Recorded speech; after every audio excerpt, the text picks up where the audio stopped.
Loïc, qu'est-ce qu'il faut retenir de ce match ce soir? Honnêtement, je sais pas.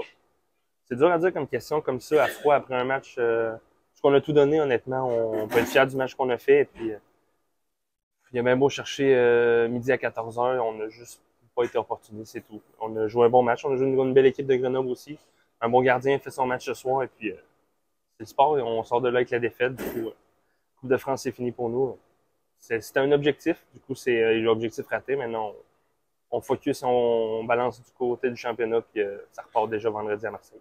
Alors sur le troisième tiers, vous le bombardez, ce Pintaric, mais il tient la baraque. Exact, non, exactement. Comme je viens de dire, il a fait son match, honnêtement. Chapeau à lui. Il a joué un très bon match. Il a arrêté les palais quand il fallait. Nous, on n'a pas été opportunistes aussi, mais bon, c'est comme ça. Ça arrive dans des matchs où ce que ça veut pas rentrer, puis ce soir, c'en est un. Est-ce qu'il y a une dimension supplémentaire d'avoir une deuxième défaite contre Grenoble en 48 heures? Ou est-ce que ça n'a rien à voir?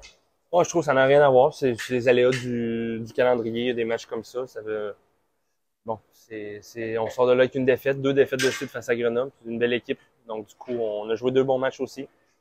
Maintenant, il faut se ressaisir et puis il faut enchaîner sur une séquence positive.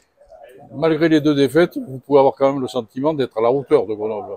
Oui, non, exactement. Non, non, on l'a vu, ça a été 2 très bons matchs, amplement disputés. Les 2 équipes, ils ont travaillé fort. Je pense qu'on peut être fiers de notre côté aussi, mais ce qu'il faut retenir quand même, c'est ces 2 défaites face à une grosse écurie du championnat. Son premier champion de la Coupe de France en titre.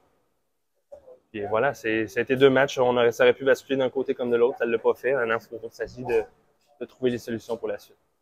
Alors là, vous avez 3 jours à peu près, et Ouais. puis match à Marseille, puis match à Briançon 48 heures après. Est-ce que finalement partir comme ça sur la route, 2 matchs de rang, est-ce que c'est pas une façon de tourner vraiment la page? Ouais, non, je pense que exactement, tu as raison. Hmm. Je pense que tourner la page, 2 défaites à domicile qui ont fait mal, maintenant il s'agit de relancer la séquence positive et puis ça va partir avec les 2 voyages à l'extérieur, dont, comme tu viens de dire, Marseille et puis Briançon. Tant de se regrouper, de se changer les idées et puis de réattaquer aussi fort pour le reste du championnat. Pardon. Et jouer à Marseille, c'est important parce que c'est un adversaire qui reste dans la zone, même il y a 9 points d'écart, c'est quand même un adversaire pour les playoffs. Donc c'est un match important. Oui, non, c'est ça, exactement. Quand on a vu le classement, c'est des concurrents directs pour le haut du tableau. Nous, on veut rester dans le haut du tableau et puis eux, ils vont essayer de gratter des points aussi. Donc, non, c'est toujours dur de jouer à Marseille. On l'a vu l'année passée en playoff. C'est une patinoire où il y a de l'ambiance. Donc, non, nous, on va là pour faire notre match et puis remporter les 3 points. Très bien.